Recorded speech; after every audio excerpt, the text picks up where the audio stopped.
yeroo sanitti kana qofaa miti namoota baay'ee namni isaan rakkisee jiru. Shaambalisheetu boruu garambaamotti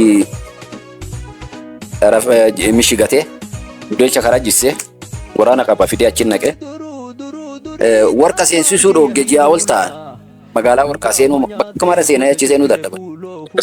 Akka seenuu dadhaban.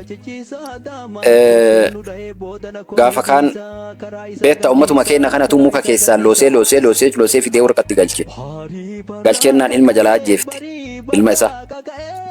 Ilma isaa gaafa ajjeeftu inni biraan jiru badhemaa dhufee waajjira seenee ajajoonni 3 ta'anii wal haasa'uu jiranii.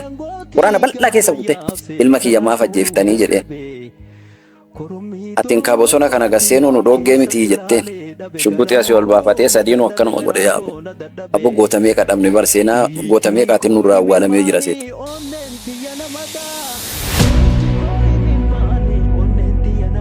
Ka duratti tuqee bira sii dhufe seenaa ayyala shaambalisheetu boruu. Shaambalisheetu boruu nama 3 ajjeesee ka'ee wayitanii bosona deebu aarri asiin bahe. Tokko jedhee aarri asiin bahe. Obboloowwan isaa gammaan jiran warri hin jira. Aarrummaan ibiddaa kun asumaan ol fuqa jedhe ufumaan du'e. Gootummaa irraa kan ka'e Oromoon nama yoo isa tuqan sammuu kanaan danfee aarri sammuudhaan isa baheetu. Oromoon gootummaa akkanaa warra goota akkanaa qabu. Qajeeluma burqee dhoohee sammuu? Qajeeluma as keessaan kunoo aarri keessaa ibidda siin malal jedhee aarri keessaa tuqqatu jedhee achumatti du'e harqee goota.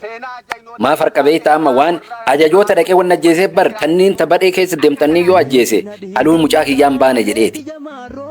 Ajajoota dhaqee akkuma niifatteen nu kanatti ta'anii mari'atanii biirootti waan tokko geggeessan oluma seenee mucaa kiyya maa ajjeeftan jedhee. Mucaan kee as magaalaa kana seenuu nu dhogge waraan akkasii tureemi maal jennaan eebee itaa oolu jedheen 1 2 3 jedheen ajjeesee biraa bahee lixe 3.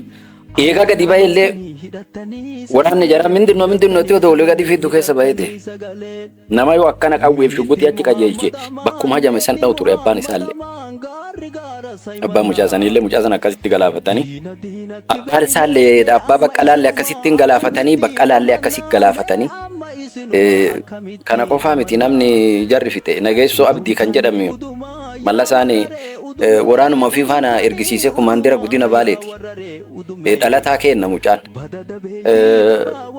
Gaafima wayii gaafatee jennaan maa gaafii tan na gaafattee waraanuma ofii faana kaasee bosona gobbaa kanatti ajjeesise.